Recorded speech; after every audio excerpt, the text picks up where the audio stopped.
Hello and welcome to BYJU'S Exam Prep IAS. As part of a comprehensive analysis today, we'll be discussing 6 important articles out of the Hindu newspaper, Delhi edition.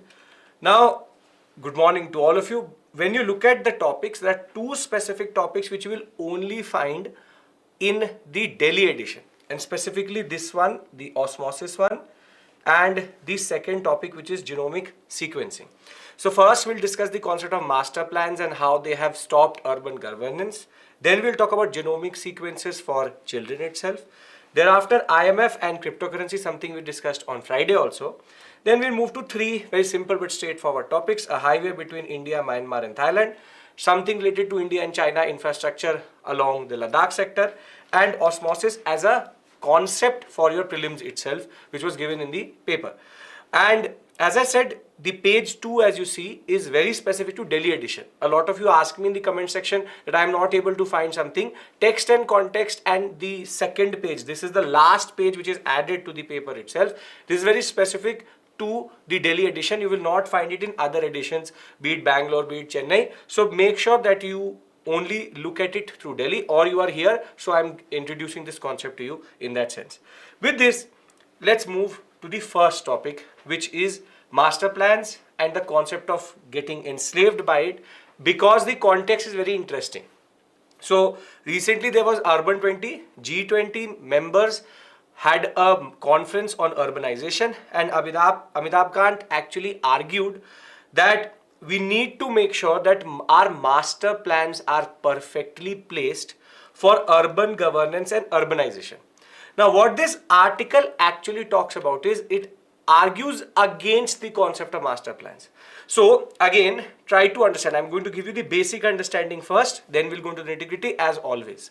So what he's arguing is that there's a major push via the G20 now for what is called a master plan. Now the first question is going to be, what is a master plan, and then what are the limitations to it? And this is part of GS paper 2 governance aspect, because master plans do play a very important role in governance. So when we talk about master plans, these are mostly legislative. These are pieces of legislature. These are actually statutory basic plans which are created by either the center, are adopted by the state, and then adopted by the urban local bodies. So basically it is proposed at a central level, thereafter it goes to the state level, and then it goes to the third tier, which is the urban local bodies. And basically it is the master plan for urbanization, or what we call as urban governance. Now when we talk about master plans, they can originate both at center level, they can originate both at the state level. It can be here also, it can be here also, but it is implemented by the urban local bodies. And as I said, it is a statutory instrument. It is created by law, or it is given power through law, be it a central law or a state law. Basically, they talk about a certain plan in which the state will develop that city, or urbanization is going to be planned. Basically, it's a concept of planned development. But master means that it will be done in consonance with the whole sector itself. So again, repeating myself, master plans are nothing but pieces of documents which are given certain statutory power via certain laws which are enacted either by the center of the government or the state government, but is implemented by urban local bodies, and it is a statutory instrument of urbanization, of urban governance, and is about planning the city or planned development. This is the first thing which you need to know, which is what is a master plan. Master plans have been part of the Indian landscape quite a lot. It is more related to this mixed economy type socialistic feeling we have within our constitution, and generally our planning and governance itself. And therefore this concept of central planning is something which we believe in and is still there. But what the article points out is that if you look at a master plan, there's a problem also in the way it can be implemented, and we need to move beyond it. So the first aspect which this article talks about is, what is a master plan? What is a master plan? Document or a set of laws which govern the urbanization of a city. It is related to urban governance, it is planned development, and further the urban local bodies actually implement, either it coming from the state or coming from the center.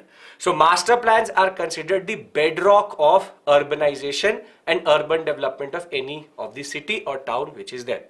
Is this first point clear? Because if you understand what is a master plan, then I will tell you what is the limitations of it. Yes?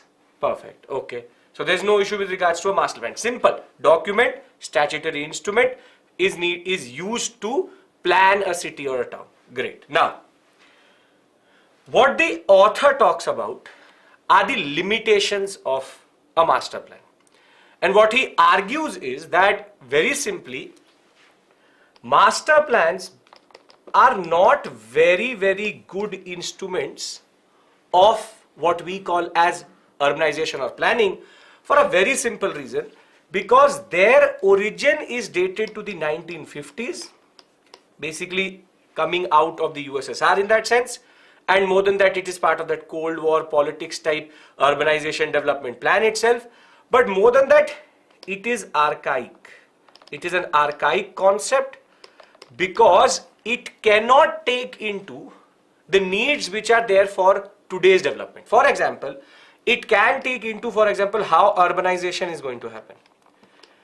But it cannot take into account the concept of sustainable development.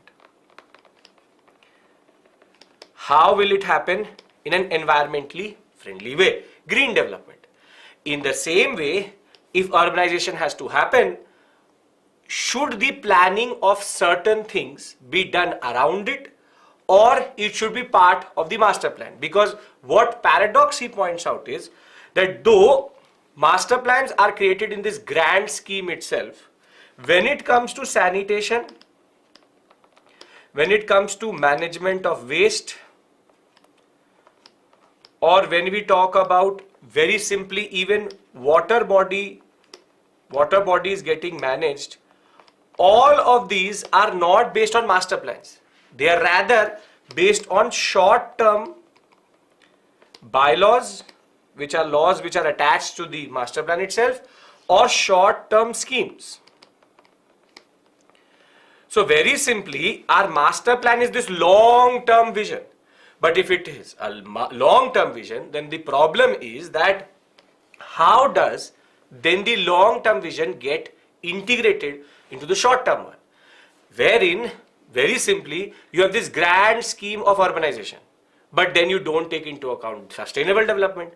If it was sanitation, if it was water management, it was waste management, it is not part of the master plan itself. Because master plans are extremely limited, are based on a concept which may be true in 1950s, but not in 2023.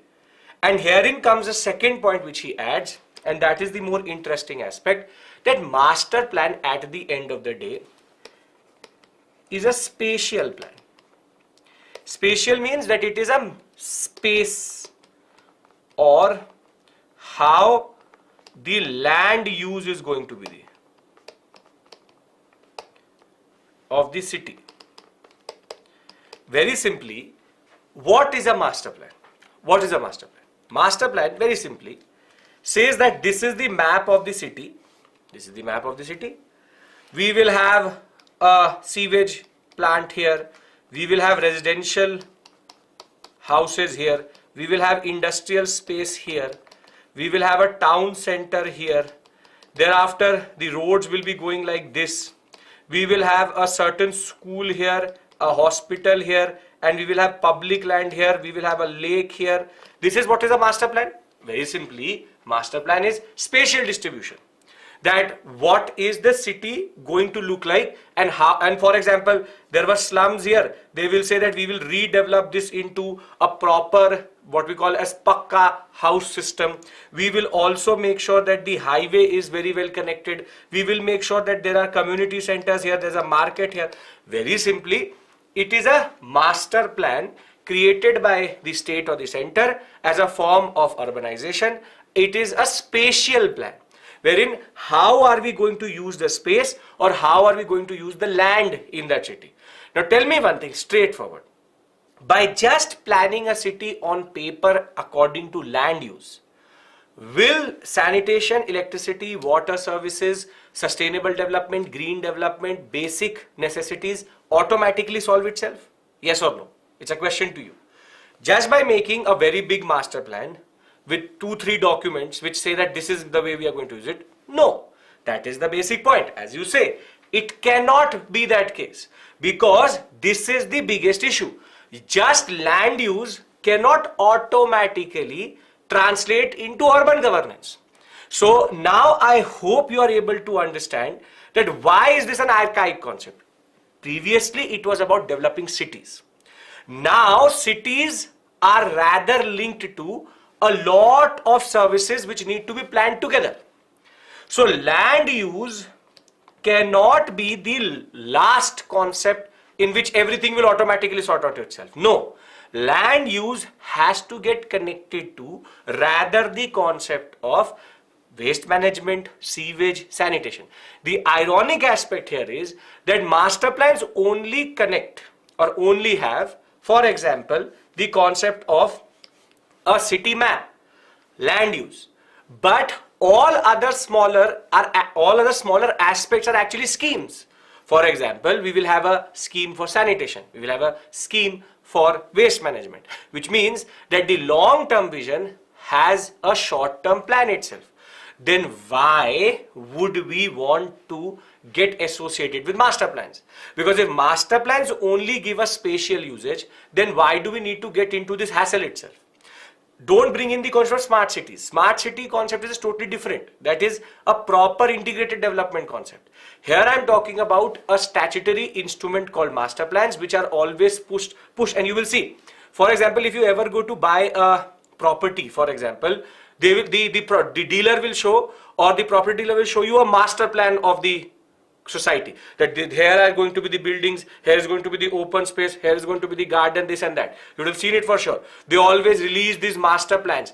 But again tell me, just releasing the master plan of a small society does not automatically tell you how the waste management is going to be there, how the concept of who will have access to the gardens itself, who will have access to the markets itself, where will the water come from, is there rainwater harvesting or not, will solar panels be there. He is just showing you this is tower D, tower B, A, B, C, this is the garden, this is how we are going to make the society. This is, and take this and scale it to a level of a city. Then it becomes a master plan. A small society has a certain plan, scale it to the level of a city, that becomes a master plan. Master plans actually dictate everything. Even Noida, Delhi, Gurgaon all have master plans. DLF developed Gurgaon in a way of a master plan. But the problem is, on the ground services, on the ground concepts were not connected to that master plan. So the first point was, what is a master plan? I think now you understand what is a master plan. Second is, what is the problem in it? The problem is, it's an archaic concept and it is a spatial plan. It is a land use plan. It has nothing else. And third is, because the urban local bodies are extremely mandated, they have to follow the master plan, which means that they are also absorbing this land use and thereafter they're not doing anything. This is the word slave which is used. That urban local bodies are becoming slaves to master plans because master plans have statutory backing. If they want money from the government, you show a master plan that okay, under a master plan we need to build a hospital, please release money, and that is the way the state government is going to release the money also, or the center also. However, the problem is that now the ULBs don't care about waste management, water management, even water bodies. Because when it came to the Environment Protection Act, when it came to the Water Act itself, none of them got integrated into the concept of master plans. So herein lies the problem. The problem is that this concept is extremely limited. It is limited in such a sense that master plans cannot accommodate for changing needs. This is the point which I am trying to argue here, is that our cities are developing in a different way. Our cities are developing with newer concepts. If a concept comes out of 1950s, 1960s, comes out of this planned economy concept, then it makes no sense in 2023, because 2023 the needs of an urban city, the needs of a town are totally different, because now we don't need the old concepts of planning, we need a new concept of planning. Clear? If you understand this basic aspect, then we'll go into the nitty-gritty itself. Okay. Now, see, there's a renewed interest in master plans, which is welcomed, sure, why not? But this distinct status of a statutory governance plan is also very, very limited. It's a sole statutory instrument which governments use or governments use specifically for urban governance. Now, when you go and scratch the surface, you will realize that though there will always be a master plan for the city, sanitation, infrastructure, social inclusion, basically on the ground services, day-to-day administration, sanitation, water management, all are rather based on particular plans. Very simply, though there will be a master plan, sanitation will always be managed by a smaller plan which will say, okay, sanitation lines will go like this. Why is that? Sanitation cannot be integrated into master plans. So very simply, it is only short-term, centrally funded incremental plans which actually do the real development in a city rather than a master plan. And therefore, the simple point is master plans sound good. They are a very good selling point. But when it comes to performance, there are 4 basic reasons why they don't work. First, very simply, is it is dated. The concept, configuration, rationalities, everything is based on the concept of a template which came in 1950s. At that point in time, India was developing. India needed urbanization. But now we need sustainable urbanization. Therefore, the states also replicate the master plan as for town planning, and that is then absorbed by the urban local bodies. And that means that when it comes to accommodating later sensibilities and concepts, newer concepts, the new concepts never got integrated. For example, in 1974, when it came to environmental protection, and even when the Water Act was enacted, nothing got integrated into the master plan. And therefore, they are an archaic old concept. And they never were able to keep a pace or absorb what was needed. On the other hand, when we talk about a master plan, the land use is the real purpose of a master plan. A master plan is actually a spatial plan. Land use allocated, given by bylaws, given by certain controls and regulations which are there on the urban local bodies, and therefore it's a spatial vision of a city. Very simply, it tells you how space will be used. A very important point you need to understand, wherein it is about space usage. So therefore, it automatically does not take into account things which should count. It's just how the city will be planned. And herein comes the problem, because when it comes to urban local bodies, they tend to absorb the institutional structures, the cultures and the practices which are mandated in the master plan, and therefore the ULBs cultivate and are shaped by this spatial growth itself, and then become slave to this idea itself. Therefore, the problem lies in the upper level management here.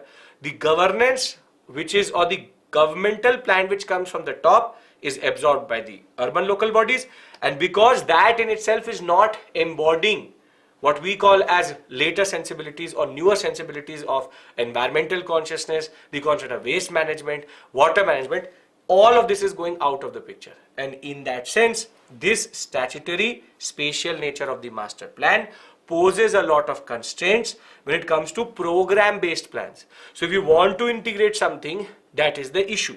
And in that sense, water bodies are the ones which get mostly neglected. I'll give you a very simple example of how master plans can actually destroy a city. Till this point, everybody is with me? No issues? Master plan, spatial plan, how the city needs to be developed. The concept is statutorily backed. It is coming from the center of the state. Thereafter, urban local bodies absorb it, and over and above that, they have it's an archaic concept, does not take in later sensibilities. If this is clear, then I'll give you a very simple example. Very simple example, something which we see every day and we as Indians know very, very well. You would have seen, and I'm now giving you that example, you would have seen in your locality, in your town, in your city or your village. First, they will build a road. Once they build the road, then they will realize sewage line is not there. So they'll then destroy this road and put in a sewage line. Once the sewage line is put in, then the water department is going to get up and say, we didn't add the water line. So they will add the water line, destroy the same road again. Once that will be done, then the electricity department will realize, oh, we need to put in the electricity lines. So they will again, same road will be dug up 4 times, one by the water department, one by the electricity department, then the sanitation, and by the time there will be an election, then the road will be again dug up to make it a new one. Very simply, you would have seen this for sure. Proper, good roads. Some construction is always happening. This is the problem of a master plan. I'll tell you why. Because the master plan said that from A to B there will be a road. But the master plan did not say that there needs to be a sewage, electricity, water, basic amenities line under the road. So what happens is, first the master plan comes in, then a scheme comes. Sanitation, put in sanitation. Then it says water, water. Then they say electricity, electricity. Then they say quality was not good. Then they will again pave the road. And by the time they pave the road, then the telephone department will remember, oh, we forgot the telephone line. So they will dig up the same road and then put the telephone line. This is the story of, very simply, how master plans don't work. This is how actually it doesn't work. This is how we need to integrate plans. Are you getting my point now? You can imagine this. Yes, gas now, GAIL also comes later. Now you actually understand what this article actually argues. That very simply there's a master plan which is spatial distribution. But services come later and short-term plans then actually mess up the long-term plan. So with this we can talk about how do we go forward, the way forward. The way forward is very simple. We need to integrate plans. If we have a master plan, we need to understand it is an archaic concept. It is a concept which is within a certain structure itself, and therefore we need to create an urban governance platform which integrates plans. Last but not the least, it's not that we have to go somewhere else to understand this. In India itself, we have certain cities which have understood the limitations of a master plan.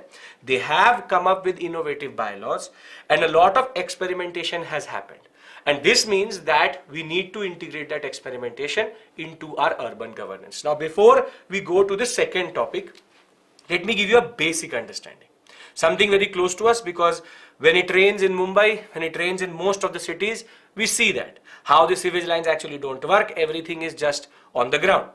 Very simply, master plans are spatial plans, are land use plans which are created to develop a city or to actually develop the concept of us urban space itself. The problem with a master plan is it is centrally planned, or it comes from the top and is absorbed by the urban local bodies. It's an archaic concept. It does not integrate different short-term plans. It is only a land use plan. Therefore, the services which are coming through programs in the short term are not integrated to it. Spatial plan means space uses plan. Spatial word means space, spatial. Spatial plan means space usage plan. How the land is going to be used in that city. However, that is only one aspect of governance. So our urban governance needs to go beyond the concept of master plans, have to have a holistic understanding and integration of newer sensibilities, and we have already certain templates in cities which we can replicate elsewhere. Clear? Everyone? Clear? Mostly infrastructure is made under master plan, but it is related to mostly what we call as land use. It will not be infrastructure, for example, a new bus service. No. It will be infrastructure, for example, hospital, hospital, schools. But if should the school have a good road connected to it, yes, that will come in a master plan. But should that road be coming with certain rail guards, certain what we call as solar panels? That is not correct. Very simply, it's about how we are going to use the land. That's it. Okay, perfect. Now we move to the second topic, which is based on what is called genomic sequencing and very simply genetic diseases. This is again something which is in a recent understanding. Perfect, Ankita, perfect. If it's making sense, very good. Okay, so the first and foremost point is that when we talk about genetic diseases, we are moving to the second topic. Genetic diseases, when we talk about them, they do not manifest themselves at the first instance, or what we call as in the postnatal or the neonatal or in the antenatal, before, neo after. So natal means when you are going to be born. Very simply, when we talk about genetic diseases, they can be inherent. They can be inherent to your basic, what we call as genes or what we call as chromosomes, and they may not manifest themselves at birth. For example, at birth there can be disabilities, there can be defects, there can also be diseases. However, genetic diseases do not always manifest themselves at the time of birth. So what the article is pointing out, and this is a very interesting one, which says that there's a need to go for compulsory genomic sequencing of every child, be it healthy or diseased, so that we can prevent certain things in the long run itself. What do I mean by that? What I mean by that is, see, first we need to understand what is genomic sequencing. Very simply, you have genes, that is the hereditary material, that is the code which you have got from your parents, your mother and your father, and genome is a bigger term. It means all the DNA in a certain cell. Basically, genes are part of DNA and the whole set is called genome. So very simply, genomic sequencing means that it is to understand your genetic makeup or your DNA sequencing it in that regard. Now when we talk about DNA sequencing, your basic code itself, it gives you certain important indicators. Genetic diseases will manifest themselves maybe after 10 years of your birth, but when you do genomic sequencing, you can find them. So therefore, what the argument is that we have maximum, there are close to 6,000 different diseases which can happen via genetics. Only a handful of them have actually been known. And there are multiple tests to check for genetic diseases. Why not, when a child is born, his genomic sequencing is mandated by the healthcare system, and by that they can actually very simply create a certain file in which all the basic aspects of his genetic makeup and what tendencies, what we call as potentialities of genetic diseases he or she has. So this article is talking about a new concept. See, genomic sequencing is not very cheap, but it's relatively cheaper now. It's not ubiquitous, it needs to be cultivated. And is it possible in a country like India as a separate issue altogether? But what I argue very simply is that this can be something which can be a game changer when it comes to the newer generations. With more and more pollution, with more and more toxicity, there is a chance that you develop certain diseases which are non-communicable and totally not related to the environment. It is something which you got from your parents. And in that regard, this can be a game changer in changing the landscape of healthcare in that sense. So genes, DNA, basic genetic material in you, which gives you that character which you have.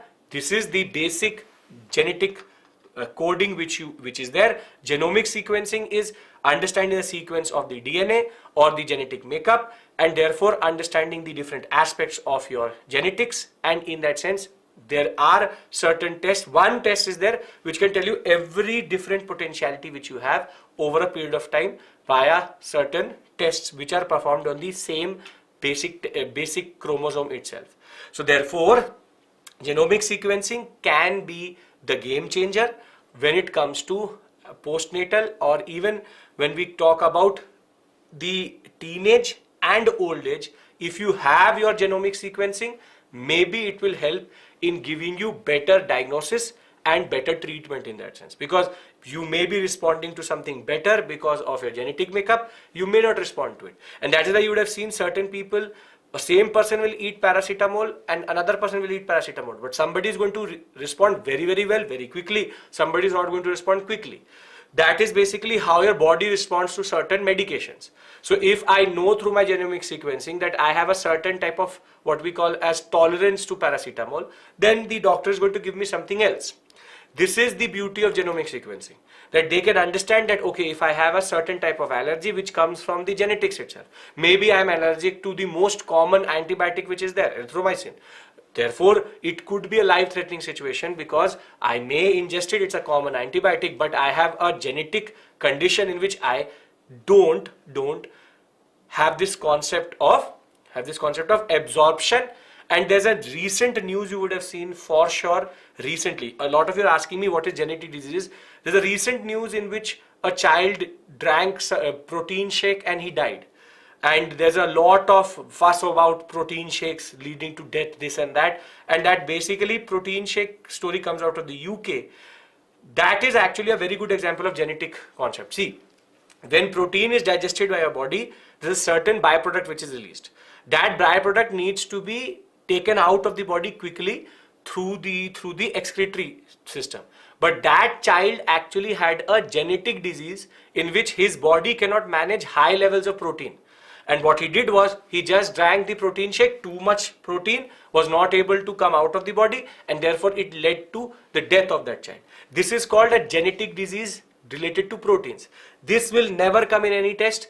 This you can only understand once you do your genomic sequencing. And this is the reason why we are pushing for genomic sequencing, because there are certain things which are very specific to you, that are based on your genetic makeup, and that cannot be diagnosed through basic tests. So you understand what is genomic sequencing, you understand why is it important, and what is the potentiality. 3 things I have discussed with you, then I'll discuss the drawbacks and we can go into the nitty-gritty. 3 things. Yes? Okay. Now, there are 2 very basic issues in this. First is, who keeps this data? Because genetic sequencing means everything about you is with the doctor. Now, how do you store that data is an issue of privacy. That should, for example, if there's a governmental scheme, should the government have access? Already they have access to your biometrics, they have access to your retina, they have access to your fingerprints, they already have access to your basic data itself. Should the government have access to your genetic material also? That okay, he or she has this the genetic disease, this is the sequencing. Genomic sequencing first is a privacy issue. Second is, can everybody do it? Because it now becomes an issue of social justice. For example, why am I saying it's an issue of social justice? Because not everybody can't afford. Not everybody can afford it, and not everybody has access to it also.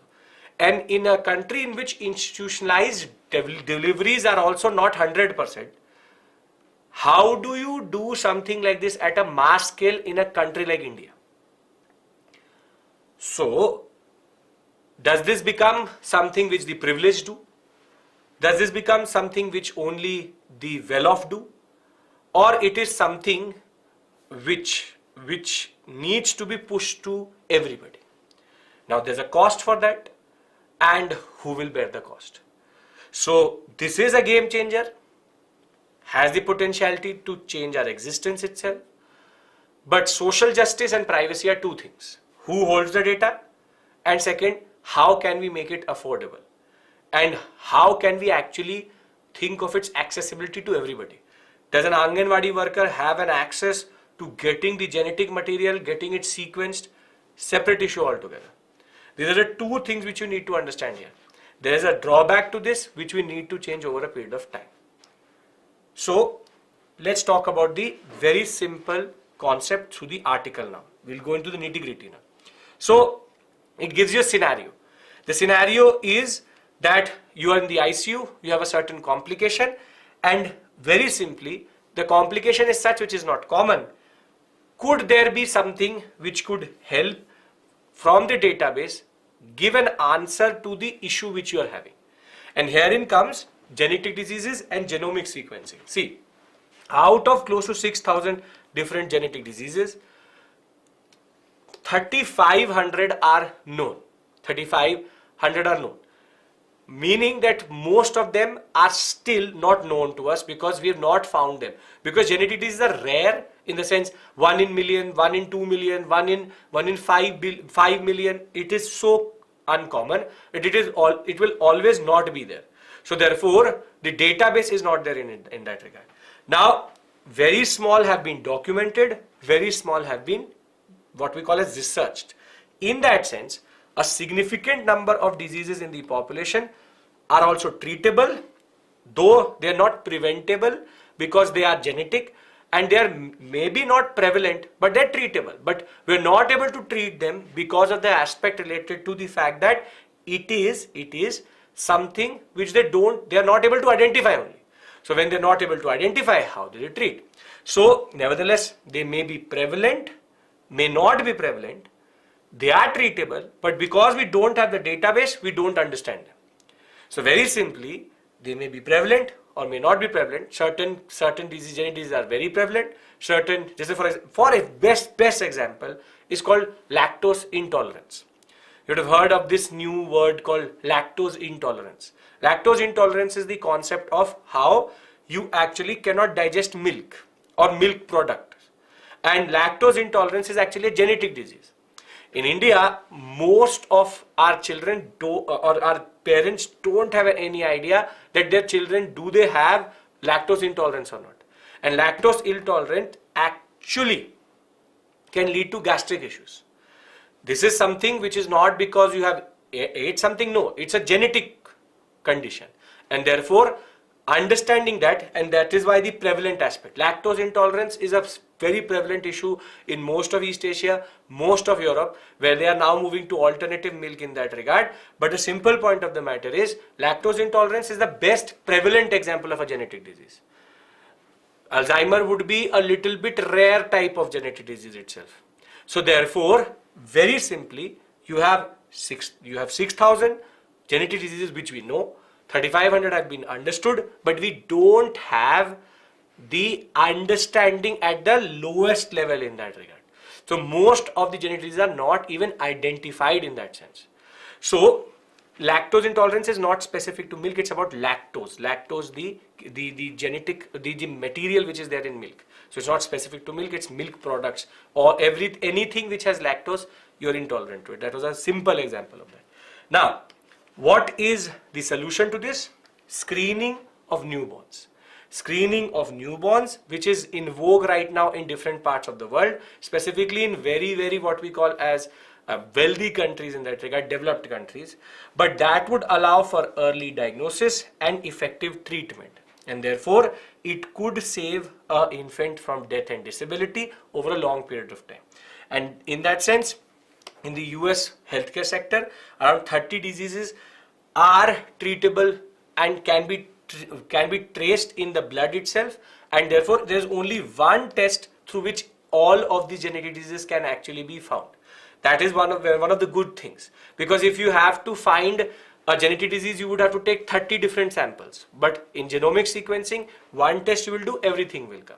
And the answer to all of these issues, wherein genetic issues can be solved at the right time and the right space, is genomic sequencing, which is accessible, which is available, and which is relatively affordable. It's not very affordable, it's relatively affordable.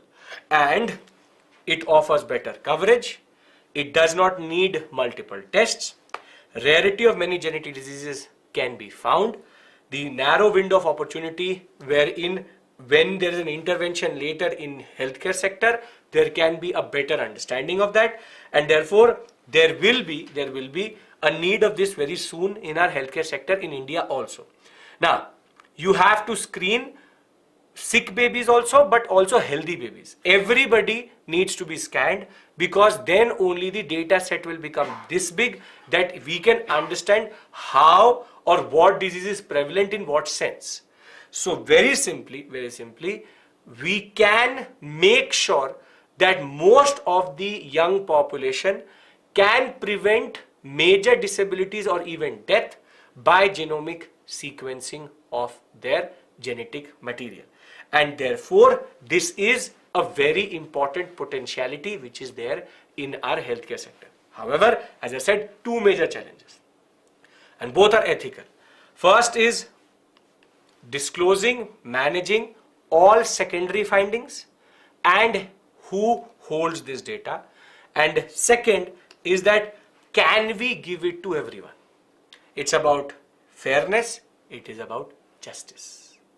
So, what is this article talking about? Very simply, straightforward. First thing it talks about is genetic diseases, prevalent, in certain cases very common, but rare diseases are also there. Second, it says that they are preventable, they're not preventable, they're treatable, and they can be managed. But because we don't have an idea, they manifest in a certain period of your time, of your life, in which it's already too late, cannot manage it. What is the solution? It is genomic sequencing. Genomic sequencing is relatively affordable, can be used generally, and is the answer to a long-term, what we call as healthcare plan itself. Problem: who holds the data, secondary findings, and accessibility and social justice. Clear, everyone? It's a technical article, but I've given you the portion which is relevant for your preparation generally. Yes? Then we'll move to the third topic, which is equally interesting. Yes, great, perfect. Now we move to cryptocurrencies. We've had a discussion about this on Friday when we discussed blockchain technology. So I'm just going to repeat myself with regards to blockchain. If you remember, blockchain technology is a revolutionary technology based on a decentralized, listen to me, decentralized ledger, which is based on the concept of if a basic input is made into the blockchain, it is available on all the servers it is there. Over and above that, that input cannot be removed or cannot be tampered, and there's also an aspect of anonymity if needed. Blockchain technologies are the new revolution of what is called cryptocurrencies. We were discussing it for signaling systems, in which we were talking about how blockchain technology can be used for signaling systems in which no tampering is possible and every input is mapped and everything is already created in a very big database.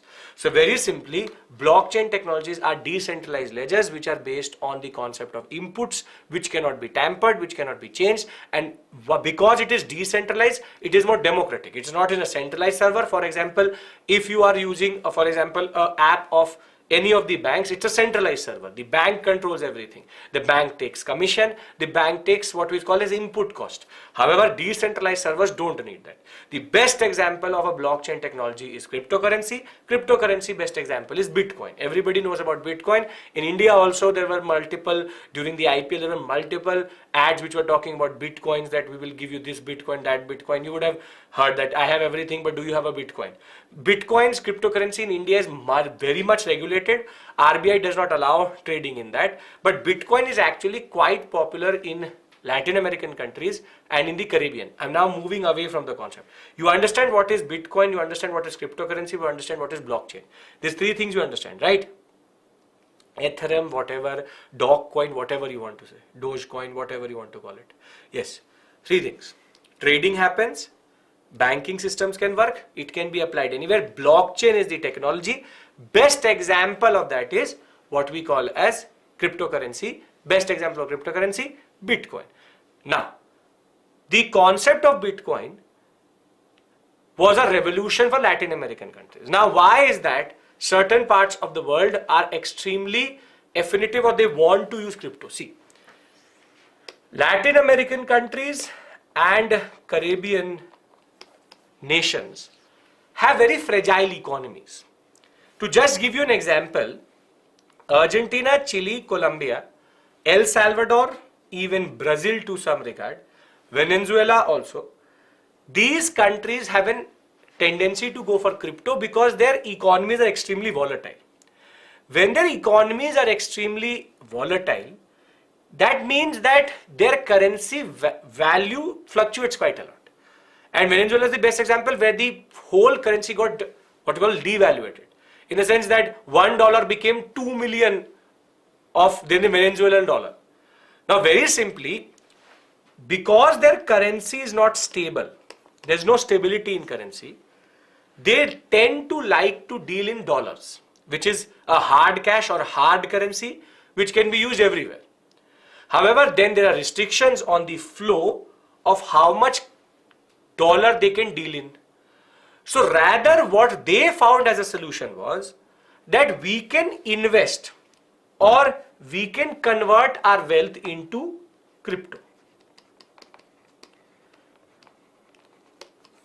And their concept was crypto is much more stabler than their currency, therefore their value may be there. However, that is technically not true.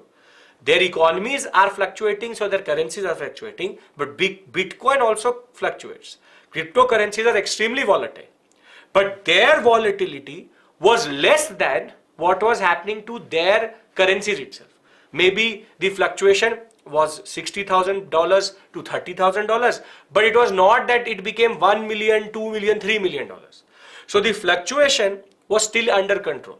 So in that regard, in Latin American countries, in Caribbean countries, people tend to not keep the money with the banks because banks are not trusted. Bank run can happen at any point of time. The economy can collapse.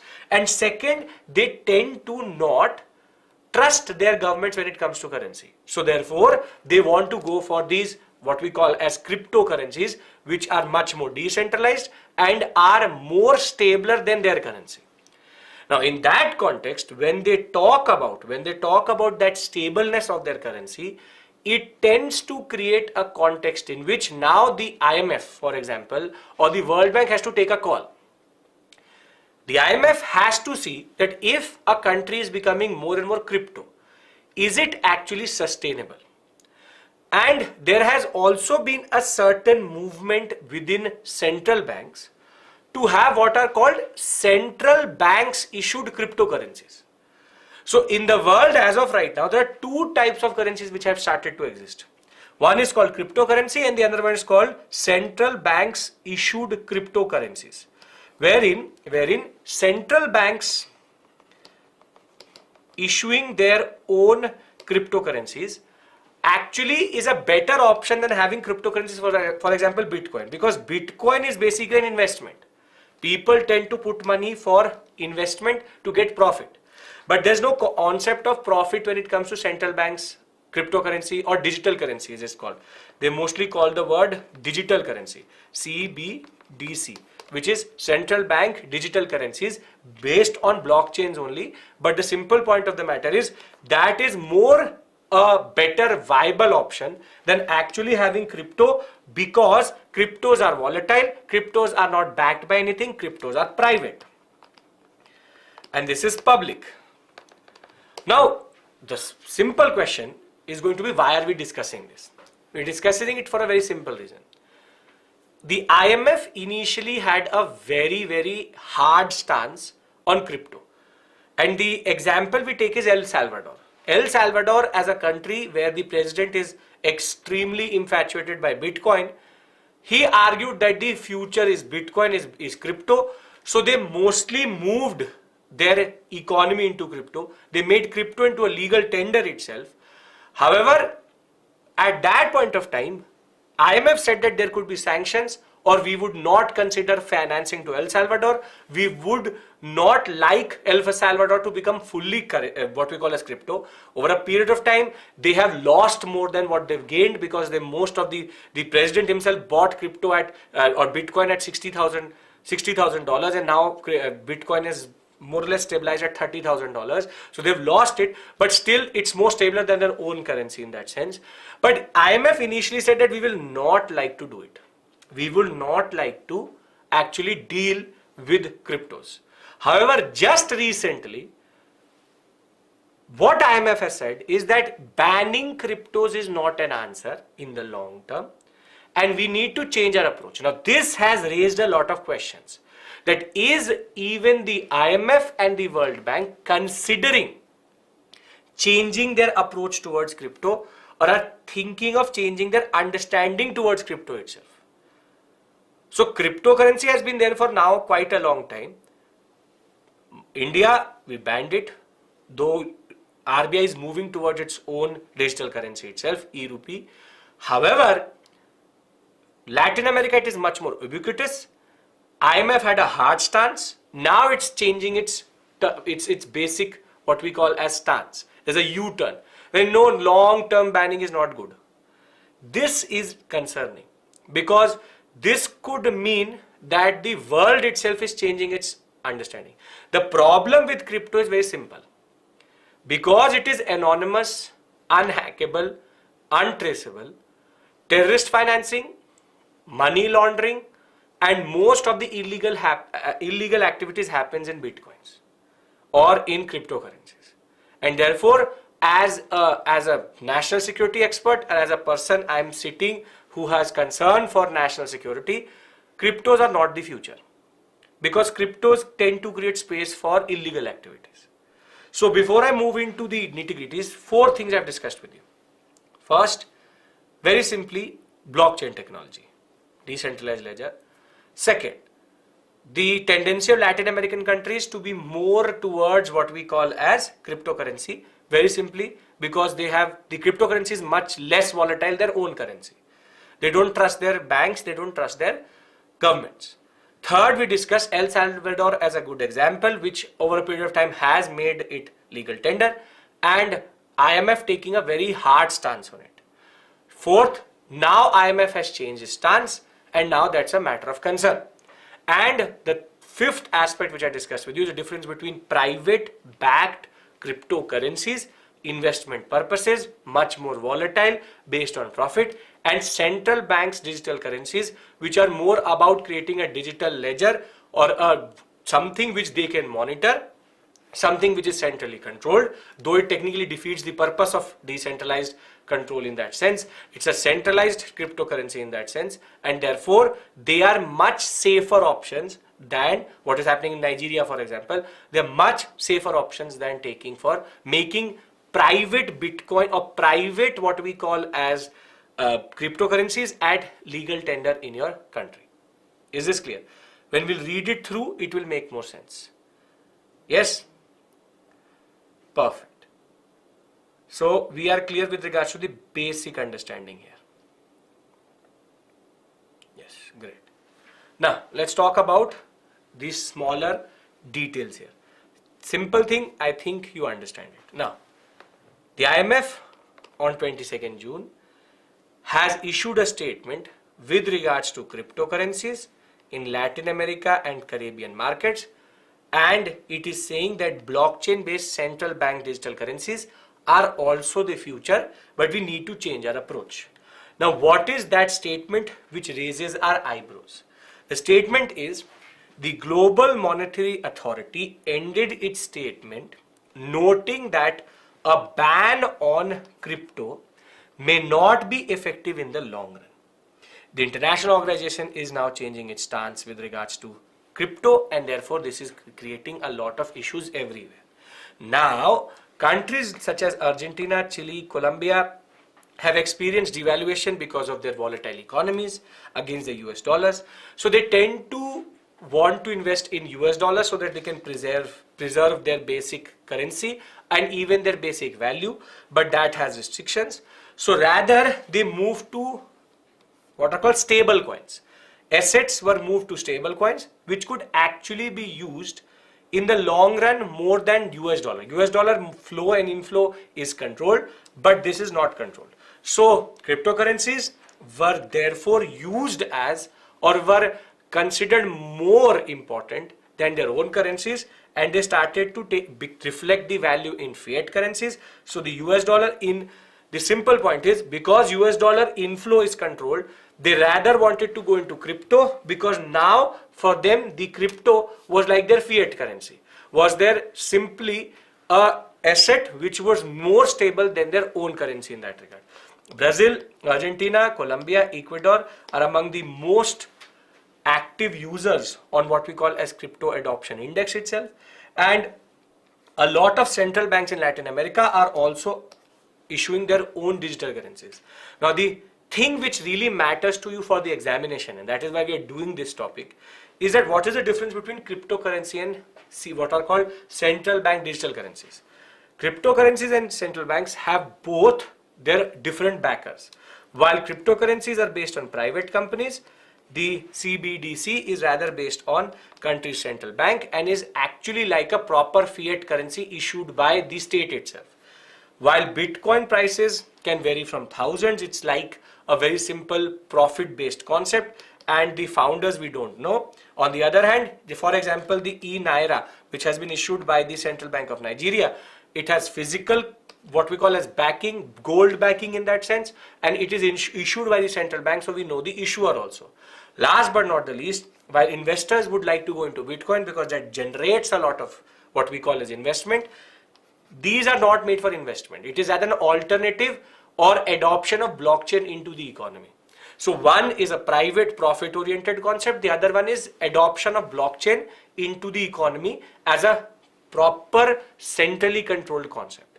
Now it is the El Salvador case which has created this statement. Now I'm moving towards the second aspect, wherein it was the first country to adopt Bitcoin as the largest cryptocurrency market capitalization as its legal tender. So this was the first country to make Bitcoin as legal tender, in the sense that if I have to send money to you, I can send it in Bitcoin rather than the currency of El Salvador itself.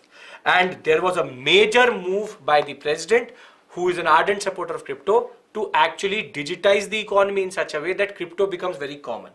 So the wallet which they used was called Shivo. Now the problem was that people were seeing that there is identity fraud. The Bitcoins are also disappearing from that wallet. And in that sense, even the IMF argued that we are not sure with regards to how crypto works in this case itself, and we may be considering not giving any further funding to El Salvador because Bitcoin laws are too liberal there, and more than that, it is too volatile and it has not turned out the way it should be. Now, the U-turn which IMF has taken is that early in 2022 it said that it is reconsidering giving money to El Salvador, and now it is saying that crypto cannot be banned over a long run. So before we move on to the Prelims Bytes section, let me give you a very simple overview of what we've done here. We've discussed three basic topics, three interesting ones. First, we discussed the concept of master plans as spatial plans. Spatial plans don't work because they don't take into account smaller short-term plans, and more than that, it's only about land use. Archaic concept needs to be more holistic. Second was based on the concept of genomic sequencing for newborn babies in order to make sure that genetic diseases are prevented. Third, we discussed this interesting topic with regards to crypto, blockchain technology, cryptocurrency. Major thing which you need to remember from here is they can ask you a very simple question which I've given to you in the end also. What is the difference between a central bank digital currency and a cryptocurrency? Though based on the same technology, the originator is known, the originator is not known, anonymity is not there, anonymity is there. When it comes to cryptocurrencies, central bank, it will not be there. So the simple point is it is not an investable concept, it's rather about blockchain getting a part or becoming a part of the economy. El Salvador was the first country to do it. Initially, IMF said no, we will not like this type of turn, but IMF is changing its stance. It's a developing story, but you see how even IMF and World Bank are changing their stance towards crypto, which could mean that later there may be a world level or a global law with regards to how we manage the simple economy, which is right now based on a, for example, dollar, could become something bigger, or an or crypto which is issued by IMF itself, which could be used all across the world. Potentialities are there. Let's see what happens. Three big topics. Done? Clear. If it is clear, then we'll move to the smaller three topics. Will take me 5-10 minutes maximum. Yes? Okay. Great. So let's talk about smaller topics. First is 70% of the work on the India-Myanmar-Thailand trilateral highway is more or less complete. A very important highway which could be a game changer for the northeastern sector and the east itself. Close to 1400 kilometers between three countries. It can boost health, education, tourism, business and trade, and it will connect More in Manipur with Mysot in Thailand via Myanmar. This is the basic thing which you have to remember. Very, very important. 70% developed. When it will be inaugurated, as it is, it will be in a lot of different platforms. We'll discuss it then and there, but something as an update for this. Thereafter, Pangong So, one of the most conflicted zone when it comes to the Ladakh sector itself, and India and China both have been ramping up their infrastructure. While China was very aggressive, India has also picked up its pace of what we call as infrastructure development in this sector, so that we can also respond in a better way. So 3 years after the clash, while Chinese forces are developing Galwan Valley, are developing that sector quite a lot, and specifically Pangong So, India has also picked up its pace when it comes to infrastructure development. China is developing a bridge across Pangong So, north and south. India has rather been developing a black-topped road on the side of the north bank, so as to make sure that we have better accessibility. So on the finger 4 of Pangong So, a black-top road will be developed by 2025. This can help for infrastructure development, advancement of land, what we call as movement of the troops itself. So again, something as an update to something which was already in the news. Vis-a-vis, we are also ramping up infrastructure, something which had been suggested by every platform, that India needs to actually push in money into border roads and border infrastructure. Last but not the least, something which you do in science and technology but was given in the science page of the Hindu is osmosis. We use reverse osmosis quite a lot in most of our RO systems for water.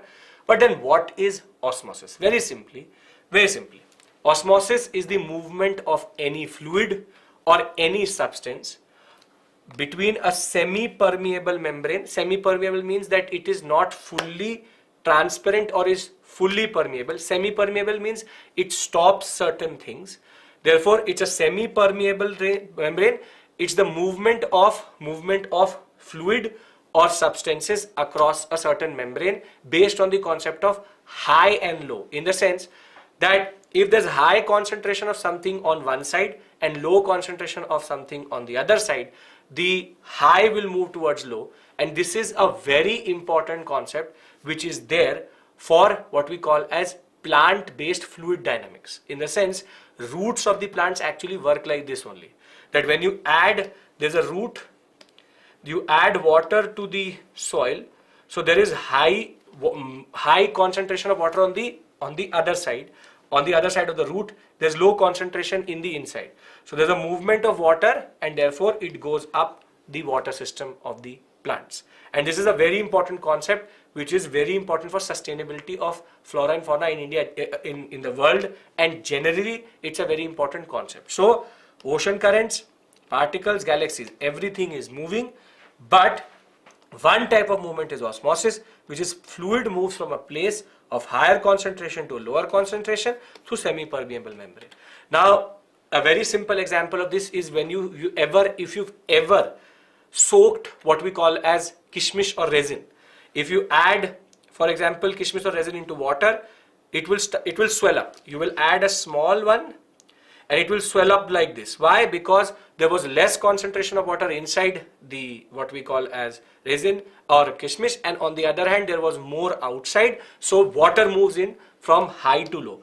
Remember, in the world all movement happens between high-low, so the same way high to low movement from wind systems to water, everything moves from high to low. So in that sense, and if you would have seen it also, if you keep your hand in water for a very, very long time, very long time, if you keep it in the water, it will start to look like that you have become a little bit old, that wrinkling happens. That is again because your hand has a certain concentration of water, but you kept it in abundant water. So what happens is that water moves in through your semi-permeable skin and your hand starts to swell in. That is also a very good example of osmosis. Now, container filled with sugar, one side has a lot of sugar, other side has diluted solution. So water is going to move from the diluted to the non-diluted part. It was developed in 1877 or was first found in 1877 by a German plant physiologist.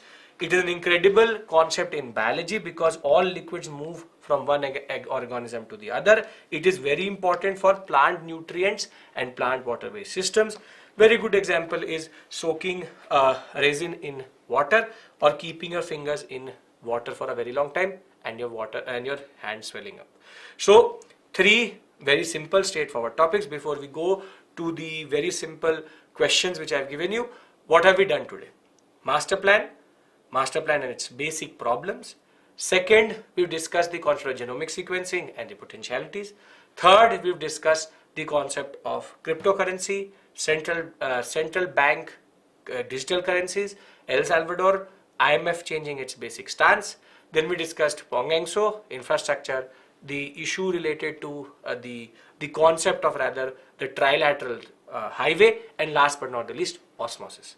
I hope all of this is clear. If it is, let's look at the mains question. Urban development and planning needs to go beyond master plans. Comment, simple question. Second, what is the difference between cryptocurrencies and central bank digital currencies? 150 words. This is a GS paper 2 question. This is a GS paper 3 question. So I hope you'll be able to answer them. With this, I would like to end the session. Thank you so much. I will see you tomorrow with another set of issues from the Hindu newspaper. Take care. Bye-bye.